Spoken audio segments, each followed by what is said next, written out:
How many times have you told yourself this is the last time you indulge in something you know is bad for you? For a lot of us, a lot more than we care to admit. It's to the point that for the vast majority of people, one of the easiest avenues into the self-help world has been to address the bad habits in our lives. As a result, a lot of self-help gurus that are larger than me have spent time and effort into trying to solve this problem in various ways. All with pretty mixed results if we're to go by the thousands of articles and videos on this particular subject. And while I'm adding my own name to that very pile by making this video, I want to be focusing on something a little different than just bad habits to avoid. Because I know deep down that listing off various feel-good habits and bad habits that you want to be avoiding really don't work. Instead, what does is having a better grasp on how habits are formed and what other specific ways we can practice every day to make better habits stick in our lives.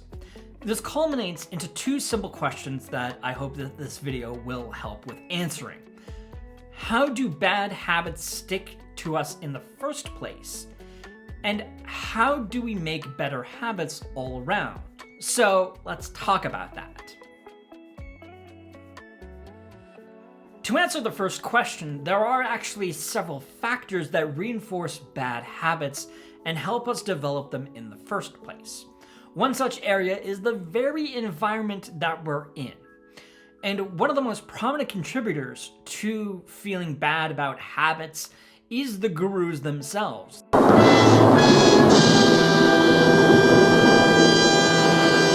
After all, as I said before, there is so much material online that talks about how do we break bad habits to the point that we shouldn't even have this problem to begin with, theoretically speaking. And yet, we do. Setting aside other key points that I'll be talking about later that reinforce why, this environment alone puts pressure on us in several different ways. For some of us, the mountain of information places so much pressure on us that if the strategies don't work, we subject ourselves naturally to a loop where we never really feel like we're making progress. Either we convince ourselves another strategy is worth pursuing if we ever relapse, or we attack ourselves and believe that we're forever destined to have this bad habit lingering around in our lives forever. In other cases, it overwhelms us as we get into the mindset that we need to eliminate this bad habit completely and remove it from our lives like it's a cancer. To go cold turkey, as it were, in certain cases. And in some rare cases, that strategy might actually work. Oh yeah, it's all coming together.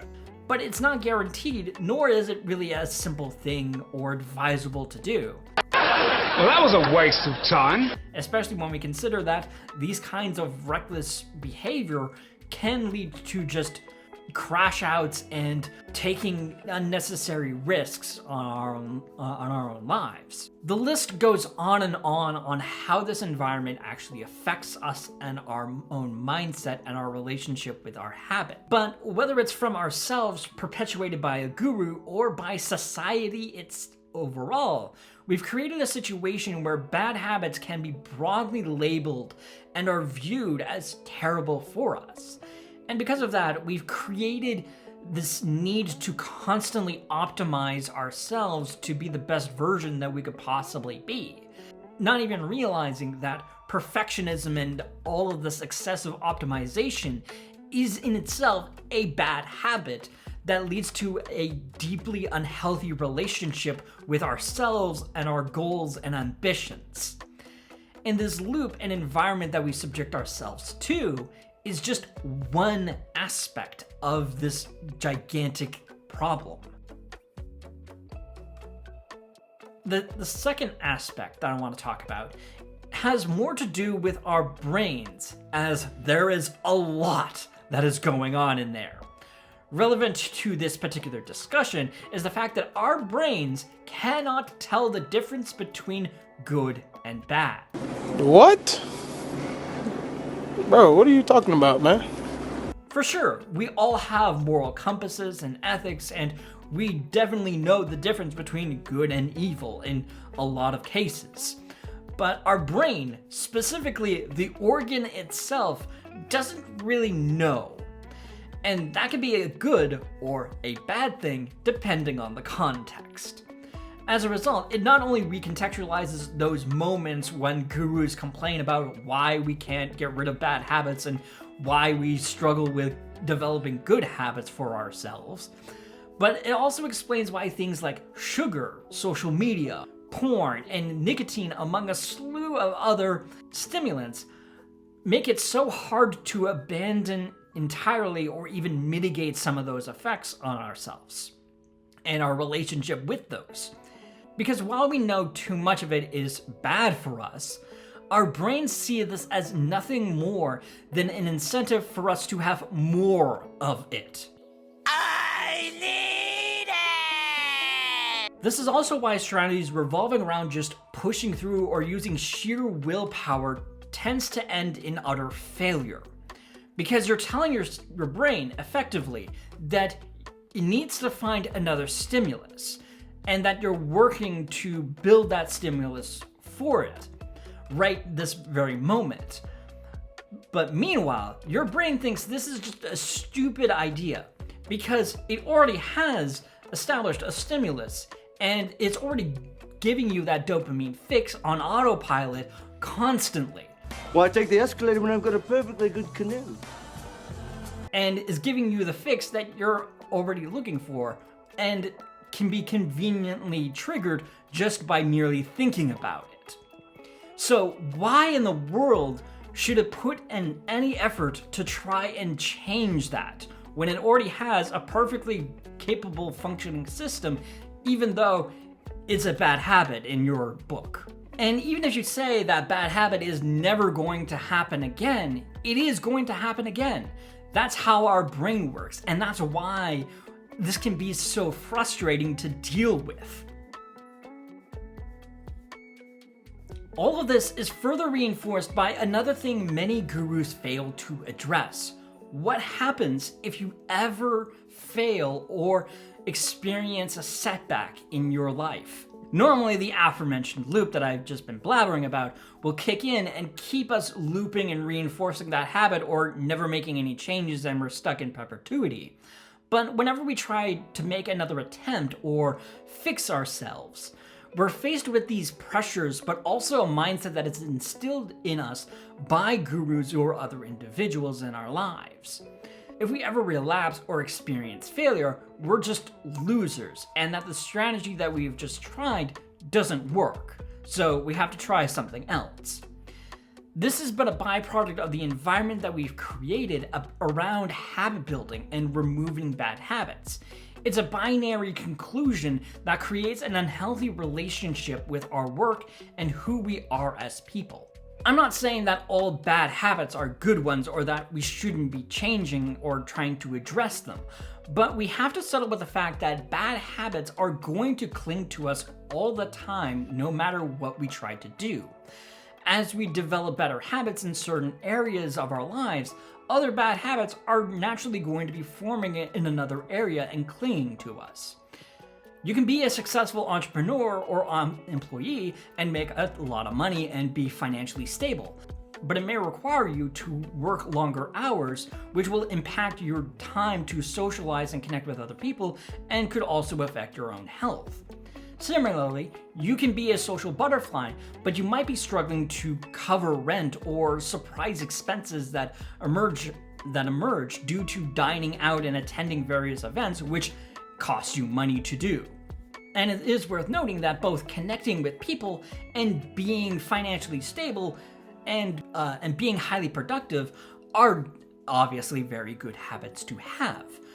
And those very things can also mitigate some of those bad things that you might be experiencing. But it's important that we recognize that context, because gurus often frame setbacks and bad habits as things we need to fix, and failure to do so means that we're just losers or failures or whatever. And so with this trifecta, it's pretty easy to see why bad habits stick to us so much and why they can be tricky to remove entirely from our lives or even mitigate. And all of this is further reinforced by the fact that gurus just don't even present that many solutions to address these issues in the first place. They often provide just one basic system and hope for the best. Fortunately for you, I'm not like other gurus, and I have some solutions that I want to be presenting to you right about. And Ted, my boy, it's gonna be legend. Wait for it. Now, Dairy. the first is using our own minds to reframe how we view habits, habit building, and how we fit into all of this. Mental gymnastics, a joy. Because at the end of the day, the conditioning that a lot of self-help gurus put us through can get us to think in a very binary way, as I have been hinting at. As mentioned before, if we experience a setback, we either think of it as a failure or an obstacle that we need to crush. More broadly, there is the belief that habits can only be good or bad, and that we all want all the good stuff and none of the bad stuff. The reality is that life is way more complex than that, and so at the very least, we should be challenging the very confines that gurus put us in to some degree. We should be doing some mental gymnastics with what we're given. Are setbacks really setbacks, or are they opportunities for us to reinforce our newfound habit that we're trying to get ourselves to do? Are habits really this rigid, or are they simply the stories that we tell ourselves and that we listen to on a regular basis? While those questions are pretty weird, they do show how effective this strategy is, as you can reframe your overall relationship with habits and how you see them. Because if we dig into setbacks, they really are just ways to reinforce neuron pathways, the thing that makes the habit stick in the first place. To develop neuron pathways, you need to repeat the action multiple times, the very thing that habit building is, in essence. And so setbacks can very well be these moments where the pathway snaps and you just need to reinforce it rather than panicking and thinking that you're a loser or a failure and that you need help. Because you don't. You just need to do the habit again.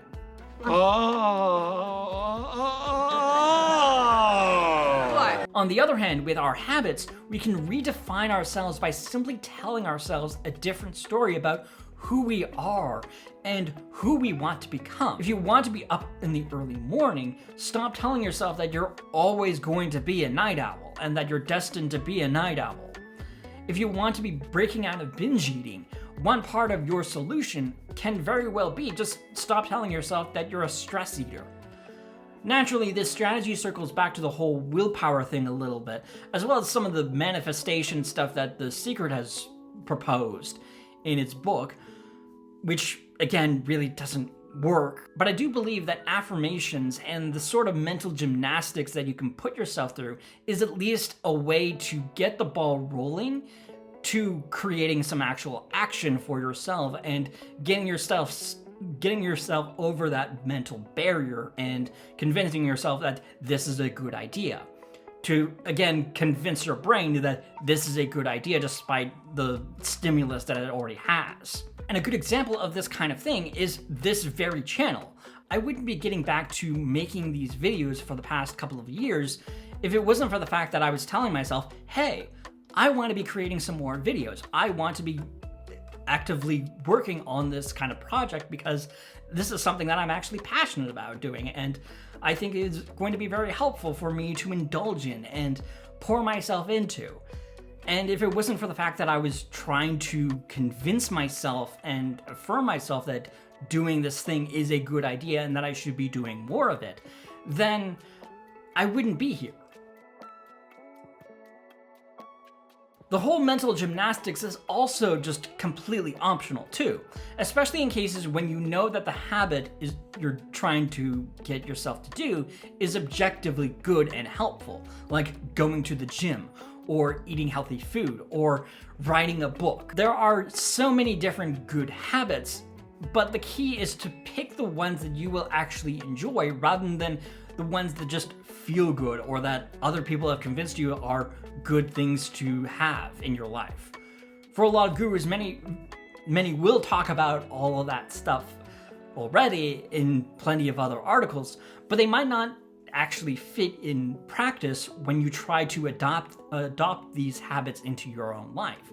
And they could actually be more disruptive than actually helpful. As a result, it's really important that you figure out how we can make habits actually fit into our lives and in a more natural way for us. It's not always something that can conveniently slip into our lives and moments, or that we can force ourselves into doing. So here are some tricks that you can be implementing in addition to the mental gymnastics if you prefer to do that. One is being more self-reflective, asking ourselves questions about how habits make us feel and remind ourselves of the feelings every so often as a means of reinforcing the habit and reminding ourselves to practice it.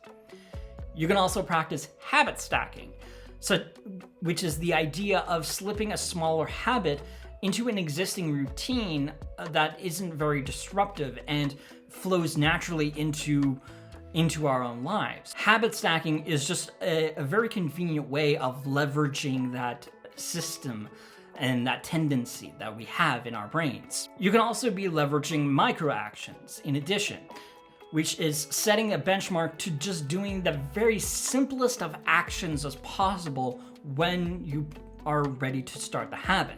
For example, instead of trying to get yourself to the gym and convincing yourself time and time again to do that, prepare yourself mentally by just putting on your workout clothes or booting up a workout video on YouTube. And lastly, you could also do strategic replacement, which is the act of replacing a habit that fits a particular need of ours with something that is better and that satisfies those particular needs. For example, a lot of people that smoke used to do that because it was a social thing for them. So one particular avenue that you could do to mitigate some of the effects of nicotine and find yourself on a path to recovery is just finding a way to fulfill that social needs of yours, such as being part of different communities or being more engaging with the community that is around you right now.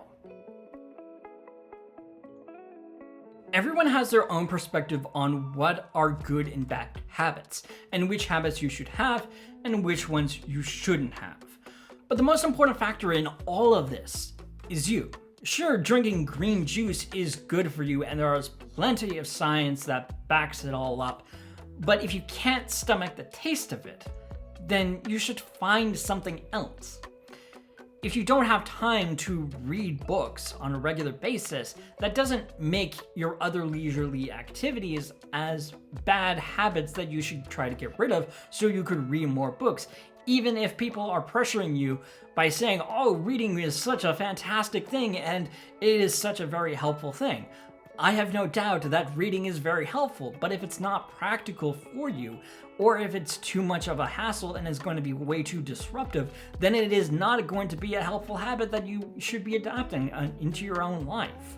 Especially if you're Canadian and you're buying books, because man, the price difference between the US and Canadian books is wide and it's wild. My point is that life is not all about min-maxing every little tiny thing in your own life and obsessing over every single detail. Honestly, thinking that way will lead to more problems than living your life the way that you want to be living. So instead, it is smarter to take a more balanced approach to all of this. Reframe your thinking and look at your life objectively and consider whether a new habit is actually good for you or helpful for you. And by extension, if there are other flaws or particular needs that are lacking that you should be focusing on and trying to satisfy and address. If you do these kinds of things, you'll find that you'll have a better relationship with your overall growth, your own identity, and your habits. Thank you guys so much for watching the entirety of this video. I would really appreciate it if you left a like on this video and also to subscribe to my channel if you haven't done so already. I love you guys.